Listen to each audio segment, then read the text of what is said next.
We go. You're listening to It Came From the Radio. You know this is Dr. Feldy, and I'm here and blessed and lucky to be with Gordon Shoemaker Foxwood, the director of Wild Eyed and Wicked, the movie I just viewed. Well, what a movie. And Michael Sommers. Welcome, welcome. Thank you. Good to be here. Thanks for Huh. having me. Now, first question, could you just briefly tell our viewers what this film you created was all about? Sure, I can jump in for that. It's all it's about a becoming a knight in the modern day. You have had one-on-one your demons out in the woods. Right. Okay.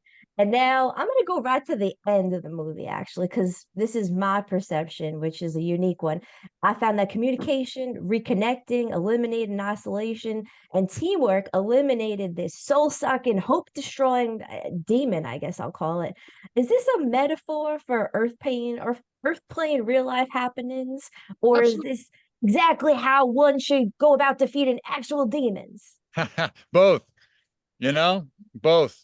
Absolutely both. Because, what is an actual demon if not everything you say? That leads me to my next question. Does someone in the crew or cast or the writer believe in demons, demonology, supernatural? Plenty of things supernatural, absolutely. Um, what an interesting question. One always loves to talk more about ghosts, right? I think that in my experience, the idea of, of demonic supernatural forces are fortunately something I've never had experience with. I know that there is, all sorts of unseen and things out there that sometimes can be felt. And I like to focus on those, the good ones or the mysterious ones out there. But, maybe I don't know. Maybe there is more out there, also on the dark side of the coin. Hope A lot, not. a lot of the times when somebody asks a question like that, Doctor, um, Hmm. I'm thinking to myself that I sort of go back to the question, and there's an assumed thing that if it's standing next to you in the flesh, that's real, and if it's not standing next to you in the flesh, that it's not real. And I don't agree with that. Like Hmm. maybe something that's in first of all, maybe it does stand there in the flesh next to me. Second of all, the thing that's in my mind that I'm worried about might affect me or even hurt me or assault me even more than like a demon in the flesh. Sure. Because what like physical violence is like, don't don't hit someone. It's much better to give them psychological emotional abuse which will linger for the rest of their lives rather than the fleeting hurt of a slap on the cheek. That is true. That is true. Well said. Well said. And your acting was phenomenal. Could I just ask how did you become such a brilliant actor? Oh, Not a question on well, my list, but I just have to ask that. oh, well, that is very kind of you to say. Um, I Amazing. think for me, it's it's becoming okay. I will confess, this came from Lakeith Stanfield. I watched him in a movie the other night, and he was in a movie with me, and he's maybe my favorite actor right now, and he said, well, it's just about improving yourself. And what I see when I watch him act is what I hope I'm doing. I see him like incredibly open to hearing what he's the other character saying to him, meaning he doesn't have a preconception about what's going to happen and what the actor should put on that. He's just like open to what might it feel like in the moment and is listening really well. And that's the same as a good human, in my opinion. Kind of like Bruce Lee says, the most flexible man in the room is the strongest man in the room. So if you're able to, take Oh, care of your own business, then on set you can be like, all right, I'm ready, I'm open, I don't have my baggage from home, I left that at the door. I don't know, is that part of your process? Oh, absolutely. And then, like, from the Bruce Lee point of view, anybody who's attacking you, no matter what their strength or their technique is, if you're flexible, you can combat it. I like that. Right. Well, it's working. It's working. So now we're getting to the production. Now, even though I'm a doctor, well, I started as a dentist, but this is about you. I have worked on a lot of film sets and well, this is about you. So now, question. Now, there's a lot of scenes that are in the dark. Now, were there a lot of blackout blinds to keep the light out or night shoots? And how did you guys stay awake? Were there any supplements, tips, and tricks that the cast and crew used to stay awake and fire on all cylinders to shoot in the dark? Sure. Napping. Yeah, napping. Yeah, yeah. I was like, hit those naps. Yeah, that's a great question. Absolutely. So there were 16 days of shooting. That and you split up into sort of three weeks with 2-day breaks in between. That final set of 6 days. I want to say the six. I want to say 5 of them were overnight. So you kind of do all of your, all through the night shoots at once. So you do adjust a bit and to that.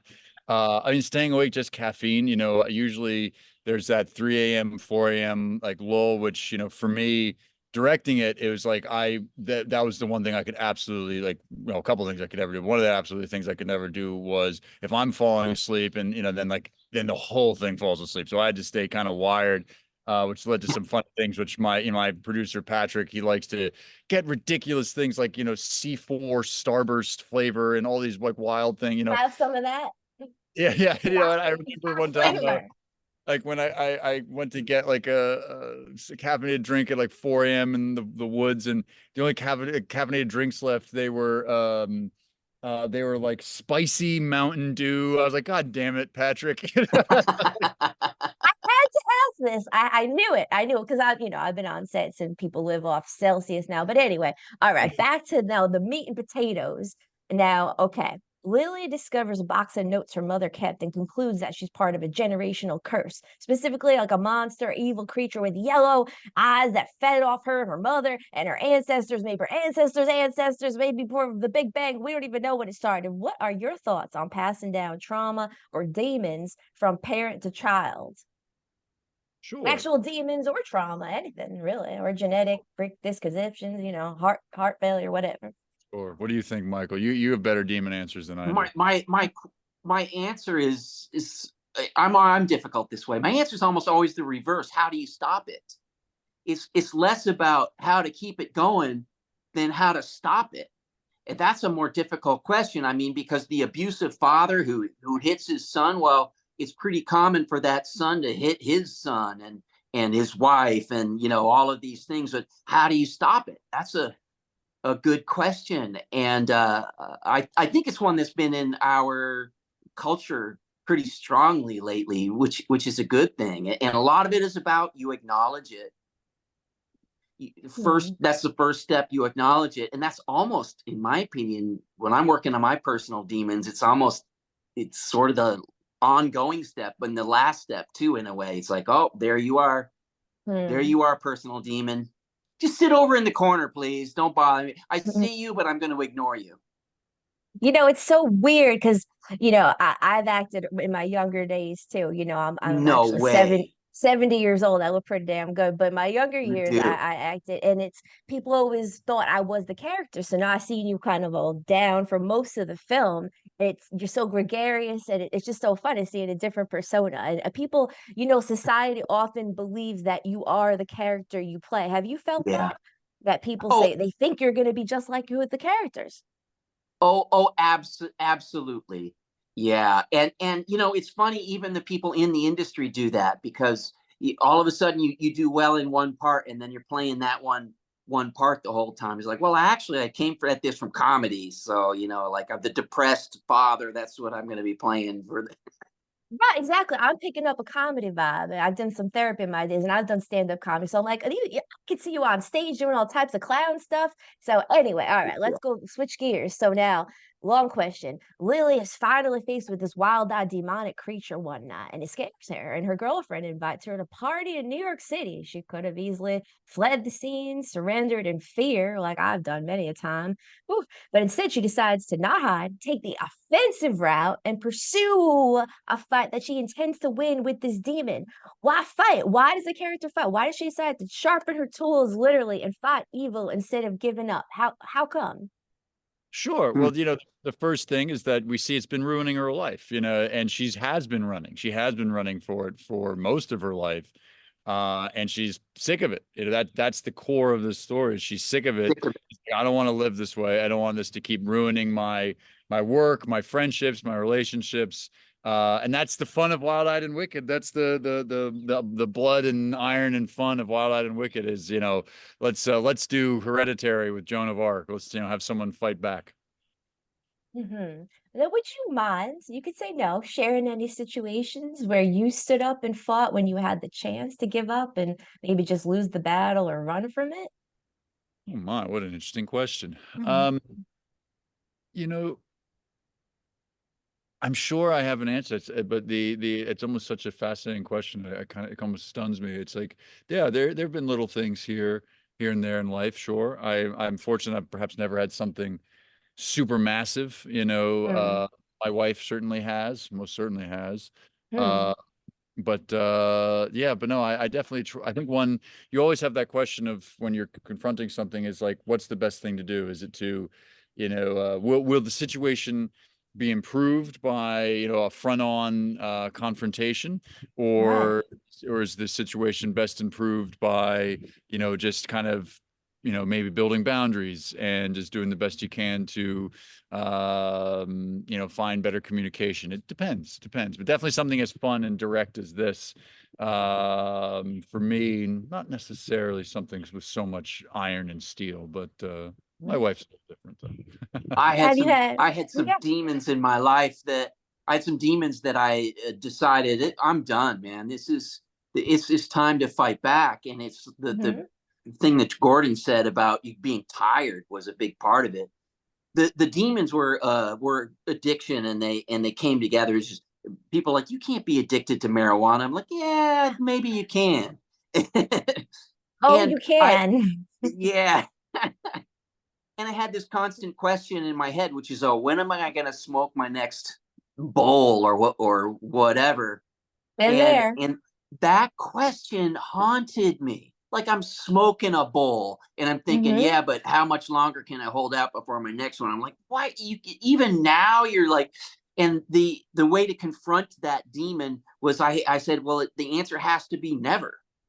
and uh Never. and so that was my way to fight it, was to try and stand up, and because smoking the bowl was putting it off, and that's exactly what I was doing. I was in an unhappy situation, and I was just smoking it to be oblivious, watching TV, smoking Right. pot, let it putting it off until tomorrow. Well, I'm sick of this, Right. let's do it now. Well, I have to say, well, I have to just say, it's, I guess, a little personal. I was watching this film. Now, I have multiple stalkers. In my younger years, it reminds me of younger years.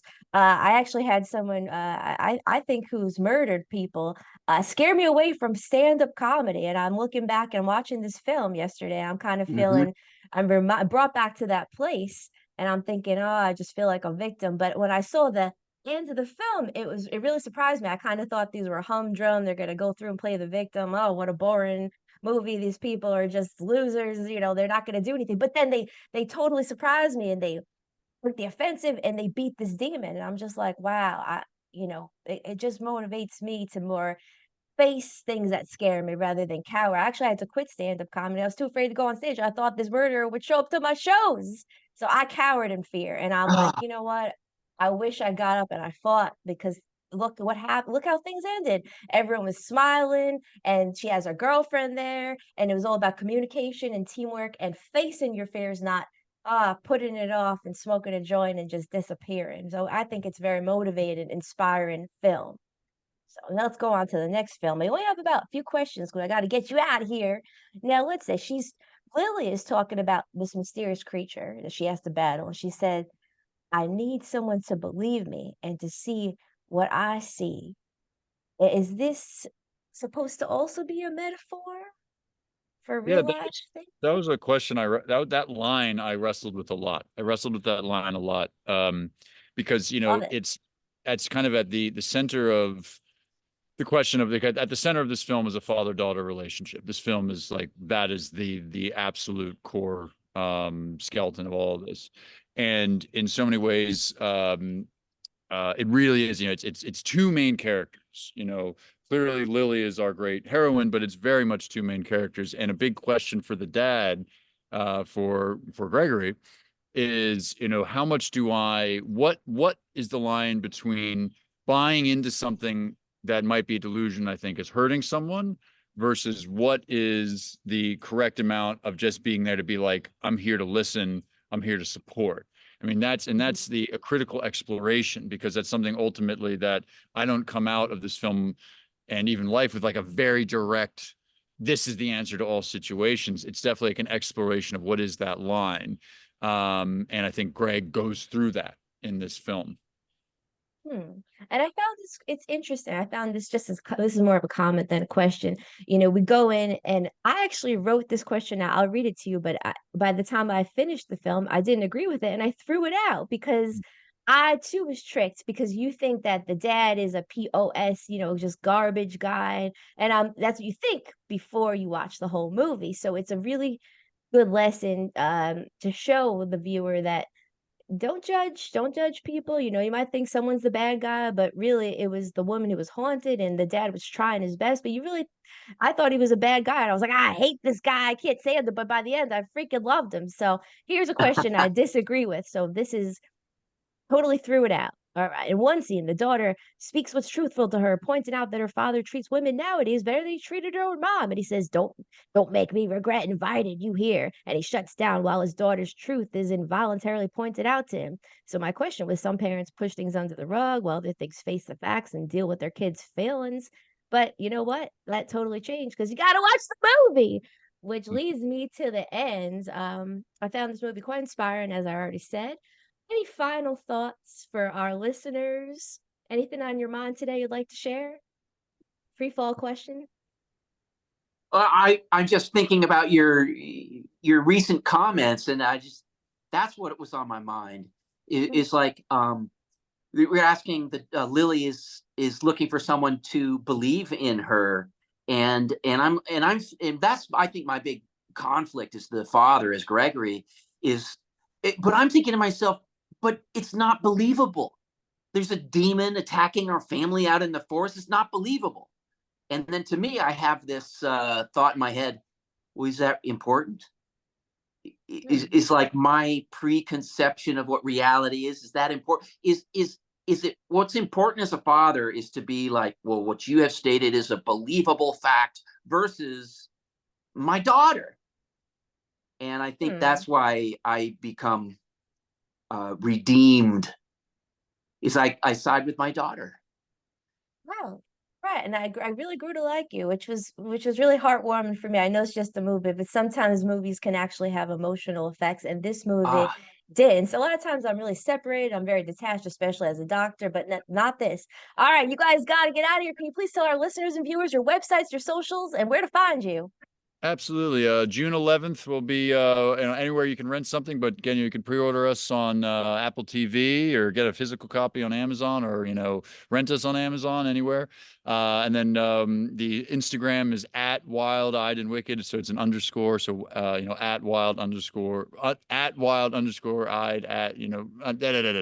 Eyed Wicked. You'll find us, and I'm at gs.foxwood.